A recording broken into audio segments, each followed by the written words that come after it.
Napisa ng December, pwede na bang ilipad ng summer? Ilang taon o buwan nga ba talaga pwedeng ilipad ang ating mga alaga? Kamusta? Ang sakit, di ba? Hindi, yung tinutukoy ko yung presyo ng gasolina. Grabe, di ba? Kumbaga sa ML at Dota, critical damage, napakasakit sa bulsa. Kaya ito mga kalapatids, kanya-kanya tayong isip ng pamamaraan paano makatipid.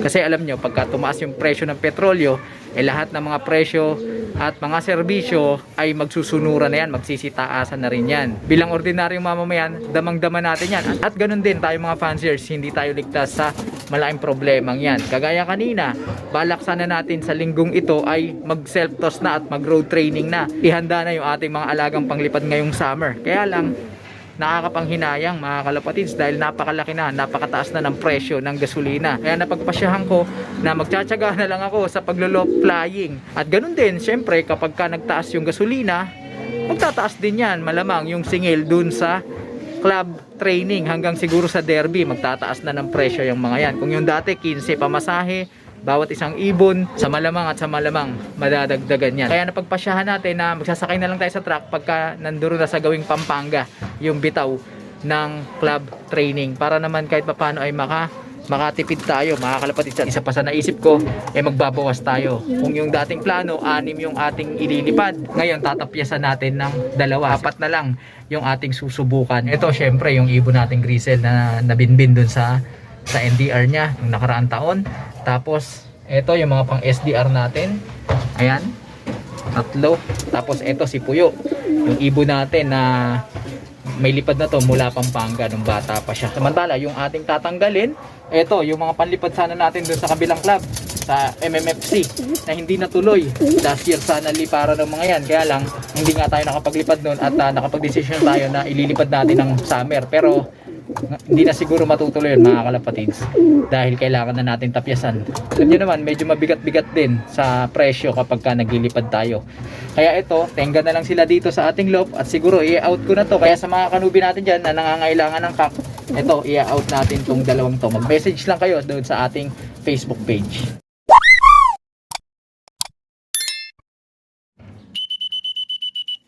Okay mga kalapatids, habang nagpapatuka tayo dito, sagutin na natin yung katanungan ng ating kalapatids na nagtatanong, ilang taon nga ba o buwan dapat ilipad yung ating mga alagang young birds? Disclaimer muna tayo mga kalapatids, hindi tayo veterano, hindi tayo eksperto at lalong hindi tayo henyo. Ito'y batay lang dun sa aking pamamaraan na natutunan along the way sa pag-aalaga ng ating mga alagang ibon. Okay? Kung ang sasagutin natin kung anong magandang buwan o taon pwedeng ilipad yung ating mga alaga, ang pinaka-the best na sagot dyan ay yung yearlings o yung mahigit na 1 taon. Pagka masyadong bata yung ating mga alaga na ililipad, kahit pa may mga potential yan, may mga angking galing yan, alright, ay pamali-mali pa yan ang desisyon. Kulang pa sila sa maturity, wala pang ganong karanasan. Sa ibang bansa, mostly yung mga race nila doon ay mga yearlings, yung mga isinasabak. Pero dito sa atin, sa Pilipinas, alam nyo naman, ang pinaka kapanapanabik at inaabangan ay yung young bird category, yung mga ibon natin na less than 1 year. Pagiging young bird category kasi ay nakabase doon sa singsing na nakasuksok sa ating mga alaga. Walang problema na maglipad tayo ng young birds kasi meron namang young birds category at iba rin yung old bird category. Kumbaga yung mga young birds, sila yung magkakalaban. Kasi nga naman kapag pinagsama yung old birds at young bird category, mas lamang yung mga old birds kaysa dun sa mga baguhan. At yung ibang mga nasa old bird category pabalik-balik na lang yan sa liparan. Kaya lugi nga naman yung mga young birds category. Ngayon dun sa nagtatanong na napisa nung December tapos ililipad niya ngayong summer, para sa akin mukhang alanganin yan kahit sa young bird category. Kasi isipin nyo, ilang buwan pa lang yan simula nung napisa. January, February, March. Sabi natin April magsisimula. April, 4 na buwan. Bagamat medyo siguro praktisado na yan, kalakasan lumipad, pero pagdating sa intellectual experience, masyado pang mura yan, masyado pang yan.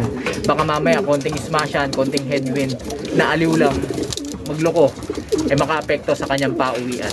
Walang problema kung malalapit lang, pero kung malayuan na base dun sa aking karanasan, mabilis talagang sumuko yung katawan ng mga young birds na ganyan. Mabilis talagang mamayat.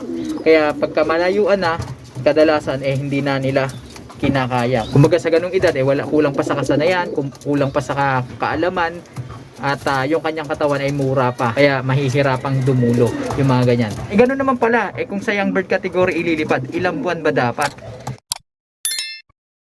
Mas maganda yung medyo may edad na, kahit pa paano yung mag-iisang taon na.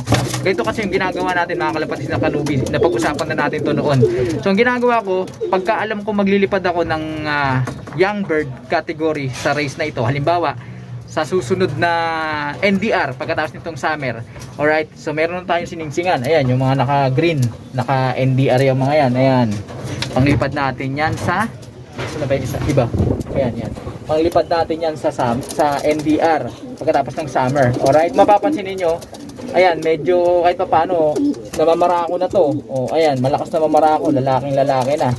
Okay, so kailan ang lipad niyan? Pagkatapos pa ng summer. Siguro mga June, July, August ang lipad ng mga yan. Hindi na ako mangangamba na isabak sila sa young bird category kasi kahit pa paano, tignan nyo naman, medyo matured na sila at ilang buwan palilipas mga kalapatids. Mag-i-edad pa yung mga yan. So paano naging ganyan? Ano ba yung diskarte natin ginagawa dyan? Kaya na nga sinabi ko noon, kapag alam mong maglilipad ka sa season na ito ng young bird category, okay, ang una mong gagawin ay aalamin mo yung schedule ng club, yung schedule calendar ng club.